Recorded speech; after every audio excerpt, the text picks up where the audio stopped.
Welcome to the Tech Talks Daily Podcast, where you can learn and be inspired by real-world examples of how technology is transforming businesses and reshaping industries in a language everyone can understand. Here is your host, Neil C. Hughes. Welcome back to the Tech Talks Daily Podcast. Today's guest I have lined up for you is the founder and CEO of a renowned strategy consultant, and he's also the author of The Interaction Field. And the consulting firm has helped companies of the likes of American Express, Samsung, Coca-Cola, and help them transform their customer and marketing strategies to enhance their business models. The firm I'm talking about here is called Vivaldi, and it frequently achieves 1.2 billion in revenue growth in 6 months just for one client. That's mind-blowing, isn't it? So I've invited him on here today to share his viewpoints on the future of business and what a truly successful brand in this evolving era looks like, and the role that technology will play in that. So buckle up and hold on tight as I beam your ears all the way to New York so I can introduce you to him right now. So a massive warm welcome to the show. Can you tell the listeners a little about who you are and what you do?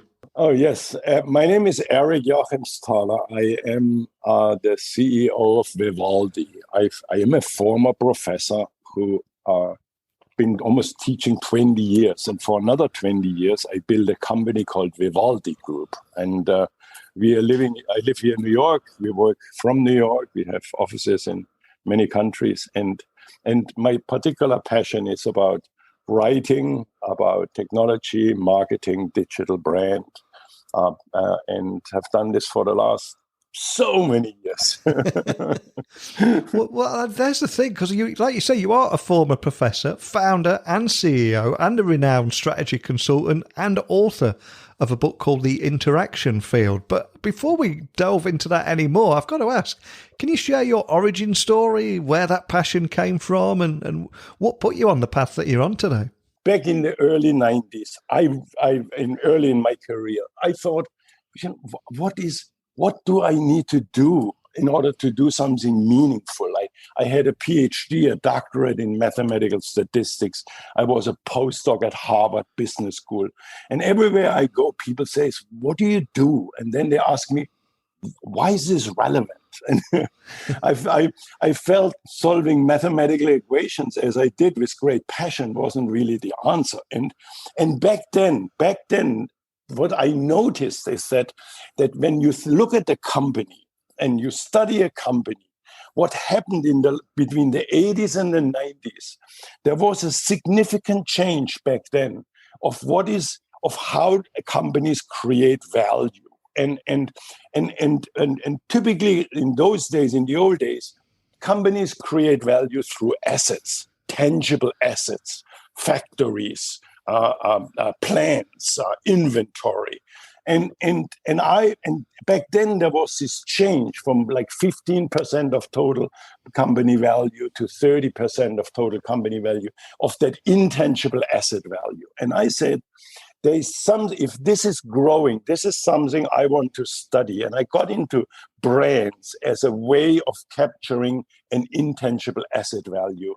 And that is the origin in some ways, where I said, this is really relevant when the company value is not tangible, not the physical assets, it's that intangible asset. And moving forward to 2021 today, you see that change really took place. So now the total asset value of the intangible asset value of a company is over 90% now.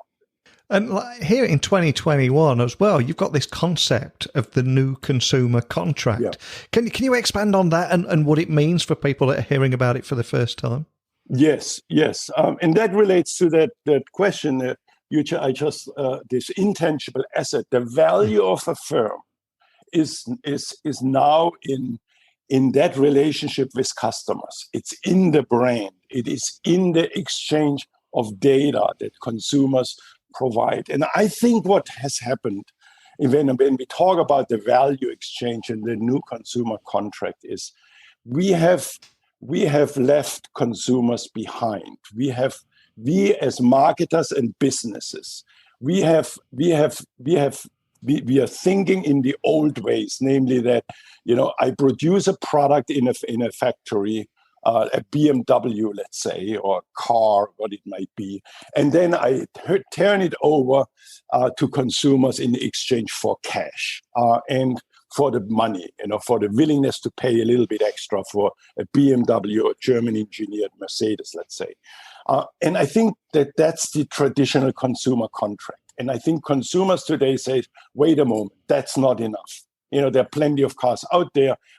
Consumers demand a lot more. And the second version of that, Neil, is that we give people things for free, like Google helps you to find stuff on the internet, and in exchange, we get served advertising in the form of keywords, as an example.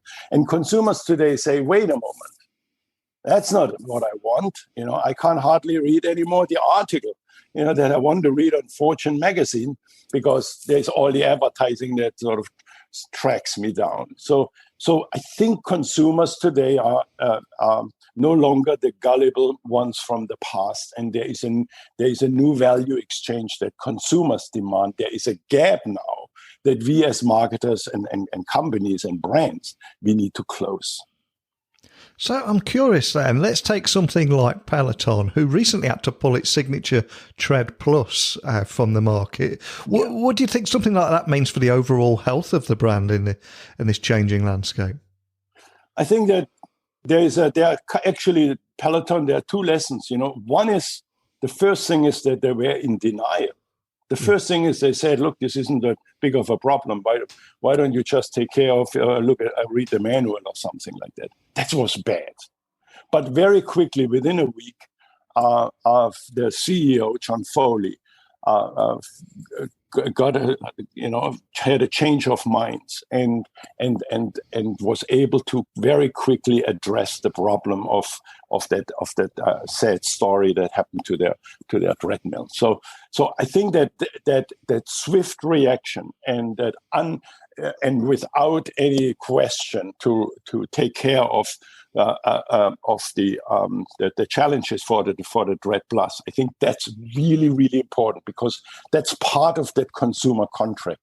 It's a bucket of trust that you can have in this company. I think the costs to Peloton is about $180 million to fix the problem. This is a $40 billion company, and I think consumers rightfully demand that you can take care of these problems when you have create wealth for your total company, and almost at the $40 billion range, and they did it. So why do you think brands need to start readdressing how they're providing value? Because I know this is a topic close to your heart too, isn't it? Yes. See, what happens is, in the old days, we all bought within almost, I call it within categories. I bought a car and then I have an expectation like that. When I buy a car, in the old days, I knew I will be beaten up by a dealer for some price. There will be some price haggling. I will hate to go to the dealer. I know that he's trying to get me into the car, and I will be resistantly playing the good, bad cop between my wife and me. You already have that expectation. It's going to be a bad experience. Buy a car. Now, today that has changed. Today, Neil, what you see is that consumers say, wait a moment. Amazon delivers to me in 1 hour and a half here in New York City anything I want in 1 hour and a half. Why can Nike do that? So consumers look across categories and says, look, and Tesla is able to fix the car buying experience. Why can't BMW do that? So I think and Tesla being a car that is way beyond just cars. So I think consumers have now have developed their expectation all over the place, not just within one category, and you don't put up with it anymore. No, you really don't. It's fascinating just how much things have changed from those old days to where we are now. And I'm curious, what do you think it takes to become an interaction field company? And also expand on why that should be an imperative for a lot of companies now. Yeah. I wrote that book, Interaction Field Companies, because, and I call it an interaction field because, Neil, because, I saw some of the companies like that have built platforms. An example might be Uber. We always talk about Uber as that helps to get a ride in New York City or in Birmingham or London, if you will, if it's still available in those markets. You have seen Peloton. Not Peloton is a good example. You've seen Canyon. Canyon is a company that sells high-end bikes, and they have figured out a way to create a value exchange with consumers that cuts the cost of a high-end bike. Believe me, it costs over $4,000 to get a real high-end bike, at the Tour de France type level, $4,000. You can get it at 40% lower. And what happens is these companies, they are called platforms and or digital ecosystems sometimes. And I thought that what if an existing company like, let's say, John Deere or BMW, if those companies will actually adopt some of these platform dynamics and create a fair value exchange, an interaction field, not only between a buyer and a seller, but within an entire, if you will, value creating system and network. What would happen then? And I come to believe that if you build these kind of firms, you can solve for really great challenges and problems that consumers demand. That's why I call it the interaction field model. Completely agree with you on that. And what do you think the future of business in a post-pandemic era is going to look like? And how should big tech look to continuously drive innovation? Because there's no going back to those old days, is there? We need to keep pushing forward. Yeah. But you see, I think that big tech has a big responsibility because in my book, I describe, in the early chapters, I describe a company called John Deere. And John Deere has a great brand that sells great tractors. If you're a farmer, you have the highest respect for John Deere. It's one of the most innovative companies. But to your question, big tech provides a technology infrastructure to create value for farmers way beyond the tractor. And the way I describe it in the book is that farmers actually share their data, the health of the plant at the square inch level at one point in time, not right now, but within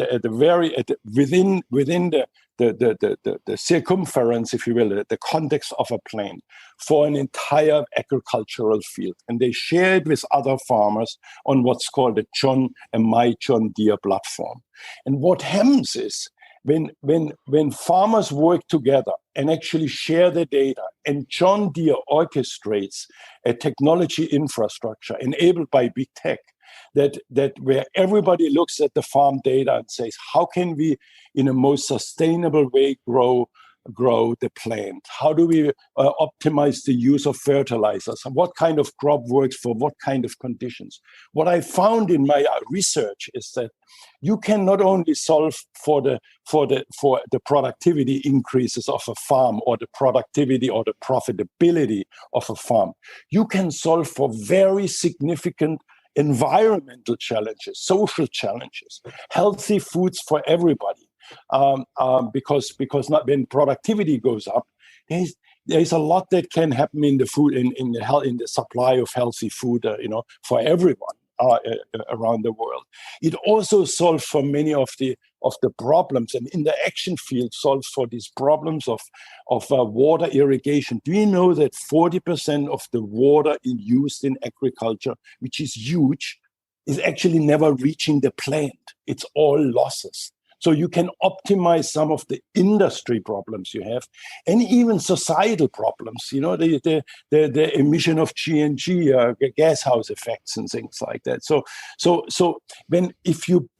if if you build an interaction field, you're not solving just immediate problems for farmers, but also for end consumers and also for the industry and also for the society at large. That's sort of why I wrote the book, because it helps not just solve for a ride to go from point A to point B relative to a taxi or cab or something like that at a cheaper price, let's say. It solves for entirely new challenges that we as a society face, or consumers really demand today. And it's such a great point you raised there about big tech having a greater responsibility. And I think for many, many years, big tech had this reputation for moving fast and breaking things. And we're only just beginning to see the effects of that. But as we look forward, how do you think big tech companies such as Alibaba, Amazon, and other big tech companies are getting it right, or dare I say wrong as well? Yeah, there is, unfortunately, to every story, a good story, there is a not so good story. When you think about it, I think of Alibaba as one example. Alibaba, I find fascinating, because before Alibaba, in China, there was no other way to pay anything but via cash.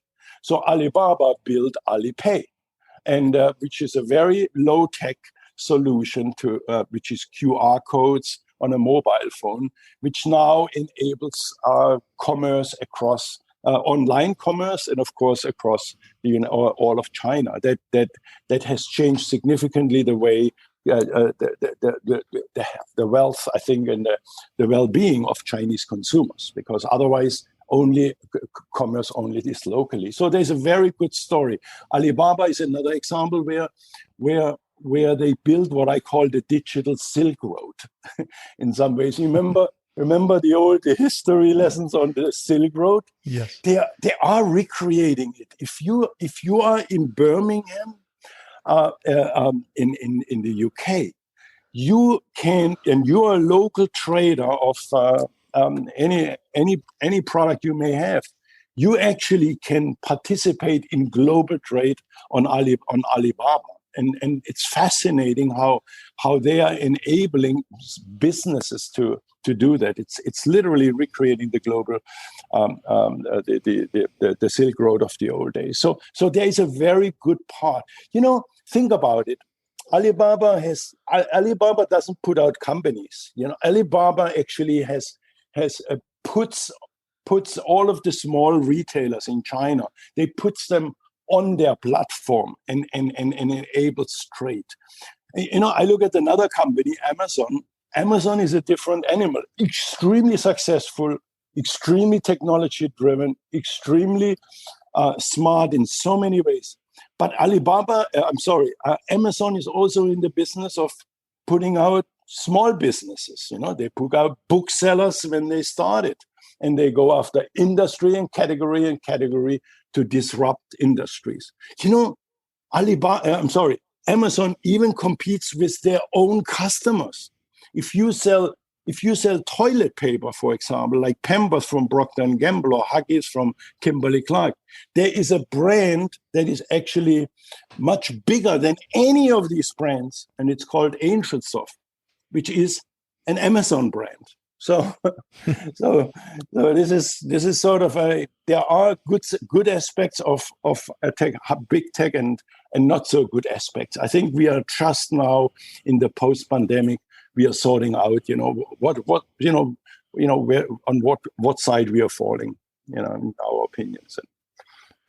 And for business leaders listening all over the world and know that they've got to change, and listening to this to maybe pick up a few tips on some of the best ways that they can do that, what are the fundamental changes in mindset for every business leader that they need to embrace for future success, do you think?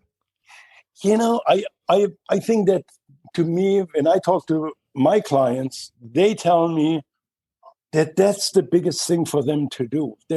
If you are BMW, you have to stop thinking that the product you're selling is the car. We come from an industrial era mindset where we think we produce something of value that we then market or brand or sell to consumers. And I think that that mindset shift, that there is more value created by creating what I call the interaction field model and meaningful exchange with customers, and where consumers provide their data, how they use a particular product, and on their daily basis, and the mindset has to be that we learn from this, if you will, intangible advantage we have, namely our customer relationship, and rather than by looking at a customer relationship as a way of selling more and more and more too. I find it so fascinating. There's a company here around the corner called Flatiron Health.